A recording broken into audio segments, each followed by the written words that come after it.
دوستو، آپ سب کا خوش آمدید ہے ہمارے چینل میں۔ یہاں پہ آپ بڑی ہی خوبصورت اور دلچسپ کہانیاں سنیں گے۔ آج کی ہماری جو کہانی ہے وہ بڑی ہی دلچسپ اور قدیم زمانے کی ایک انمول داستان ہے۔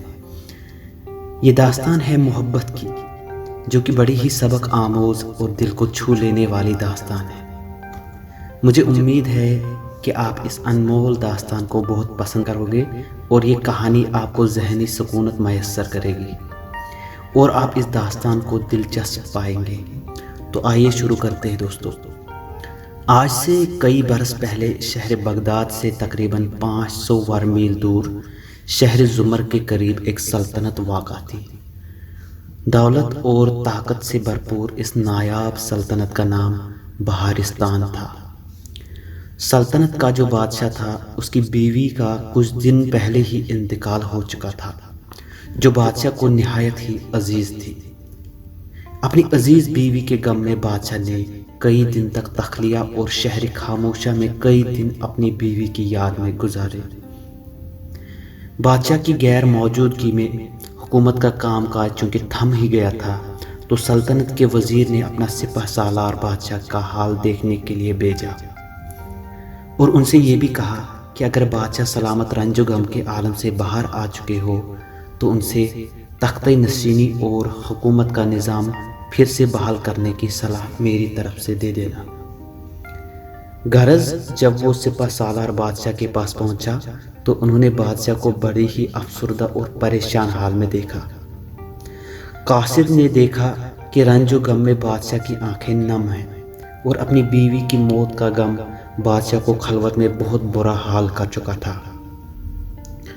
قاصد نے بادشاہ سے کہا کہ حضور، جناب وزیر اعظم کی درخواست ہے کہ آپ سلطنت پہ واپس آئیں، کیونکہ حکومت کا نظام بالکل تھم گیا ہے، اور آپ کی دلجوئی کا خیال رکھنا اور آپ کے اس عظیم غم میں آپ کو دلاسا دینا جناب وزیر اعظم نے اپنی سب سے بڑی ذمہ داری تسلیم کی ہے۔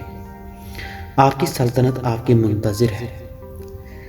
غرض جب بادشاہ واپس اپنے محل میں جا پہنچے تو سارے درباریوں کے ساتھ وزیر اعظم نے بادشاہ کو خوش آمدید کیا۔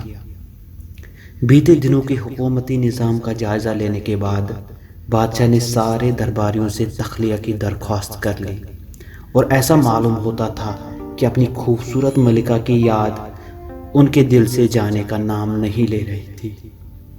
بادشاہ نے دربار کا کمرہ چھوڑ کر پھر سے گوشہ نشینی اختیار کر لی، اور خلوت میں ان کی آنکھوں سے آنسو نکل رہے تھے، اور بادشاہ کی حالت زار کو دیکھ کر جناب وزیر اعظم بادشاہ کے پاس پہنچے اور ان کو دلاسا دینے لگے۔ وزیر اعظم نے بادشاہ سلامت سے درخواست کی کہ اب اس رنج و غم کے عالم سے باہر آ جائے اور اپنی حالت سدھار لے۔ ملکہ معظمہ کا غم ہم سب کو بھی ہے، بلکہ ساری سلطنت کو ہے۔ اب بادشاہ سلامت سے التجا ہے کہ اپنے آپ کو سنبھالے اور حکومتی نظام کی طرف واپس توجہ فرمائے اور اپنی ملکہ کو بھول جانے کی کوشش کرے۔ اس بات پہ بادشاہ سلامت نے وزیر سے کہا کہ جناب وزیر اعظم، وہ جو میری ہمراز میری ملکہ، جو حکومتی نظام چلانے میں میری رہنمائی کرتے تھے، جو ایک سایہ کی طرح ہمیشہ میرے ساتھ اور میرے پاس رہتے تھے، ان کو اپنے دل سے کیسے نکالوں؟ مجھے آج بھی یاد ہے جناب وزیر اعظم کہ جب میں شہر فارس کی جنگ میں فتح یاب ہوا تھا تو جنگ جیتنے کے جشن کے بعد جب میں جنگل میں شکار کرنے کے لیے گیا تھا، تبھی ان ویران اور خاموش بیابانوں میں ملکہ شہزاد جناب حسن آرا پہ پہلی نظر پڑی تھی۔ واللہ میں تو پہلی ہی نظر میں ان کا دیوانہ ہو گیا تھا۔ ان کا روب حسن پہلی ہی نظر میں میری آنکھوں سے اتر کر میرے دل کے آشیانے میں بس گیا تھا۔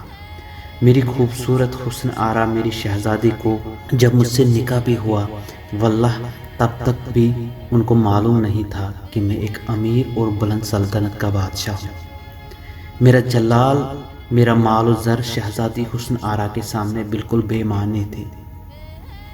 شہزادی نے ہمیشہ مجھے محبت اور عزت سے نوازا۔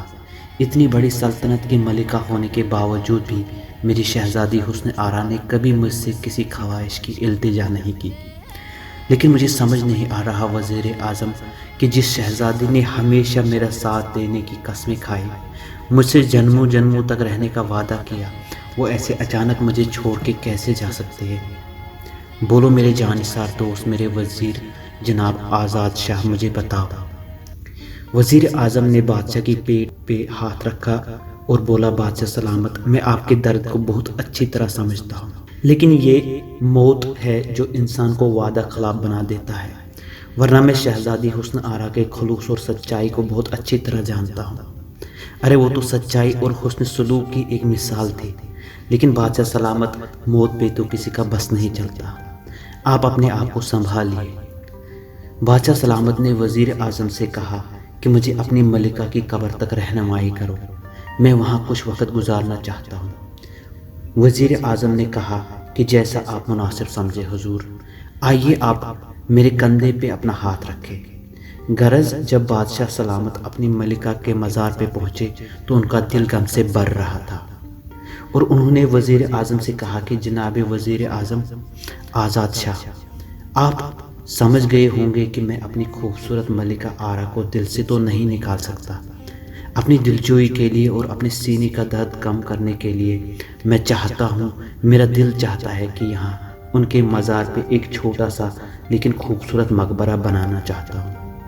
وہ مقبرہ انمول ہو، نایاب ہو، اور جو لال و گوہر کے نگینوں سے سجا ہوا ہو، جس کو دیکھتے ہی مجھے ایسا محسوس ہوا کرے کہ جیسے میری ملکہ شہزادی حسن آرا میرے قریب ہو، زندہ ہو اور میری سرپرستی کر رہی ہو۔ اس بات پہ وزیر اعظم نے کہا کہ جناب بادشاہ سلامت، آپ کی ایک خواہش ضرور پوری ہوگی، اس کے لیے میں آج ہی بلکہ ابھی سے اس کام کی شروعات کرتا ہوں۔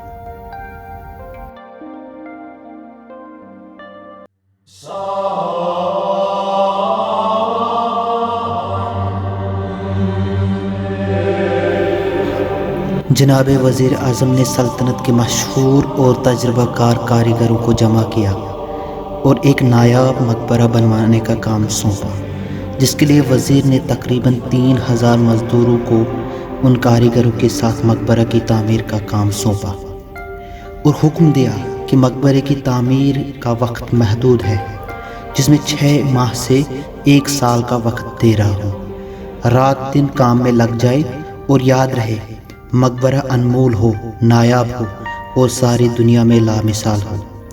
اور یاد رہے اگر مقبرہ نایاب نہ ہوا اور مقبرہ مقررہ وقت پر تعمیر نہ ہوا تو اس کی سزا بس موت ہے۔ سارے کاریگر اور مزدور کام میں لگ گئے اور دنیا کے نایاب لال و گوہر، سنگ یش، سنگ موسیٰ، لاجود، سنگ مرمر، زبرجد، نیلا پتھر اور بے شمار قیمتی نگینے تعمیر کے لیے استعمال ہو گئے۔ سارے کاریگر اور مزدوروں نے دن دگنی رات چگنی محنت کی اور رات دن ایک کر کے خوبصورت مقبرہ اور دیے ہوئے وقت سے پہلے تعمیر کیا۔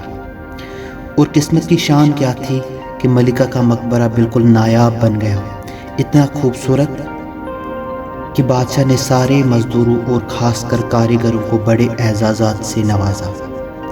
مقبرے کی چمکتی ہوئی ستونوں کو دیکھ کے اور سنگ یش اور نیلے پتھر کی چمک دیکھتے ہی بادشاہ سلامت کو ایسا لگ رہا تھا کہ گویا ان کی ملکہ جہاں کی روح ان کے سامنے آ پہنچی، جیسے ان کے مردہ جسم میں جان آ گئی۔ بادشاہ نے وزیر اعظم کا شکریہ کر کے کہا کہ آج تم نے نہ ہی اپنے عہدے کا بلکہ اپنی دوستی کا فرض بھی ادا کیا، میں آپ کا احسان مند ہوں۔ دن نکلتے گئے، کاروان سلطنت چلتا گیا، لیکن اچانک کچھ عرصہ بعد آدھی رات کے قریب ملک فارس کے آس پاس ایک زلزلہ آ گیا، جس کی شدت کافی گہری تھی اور جس نے سلطنت بحرستان کی زمین کو بھی ہلا دیا۔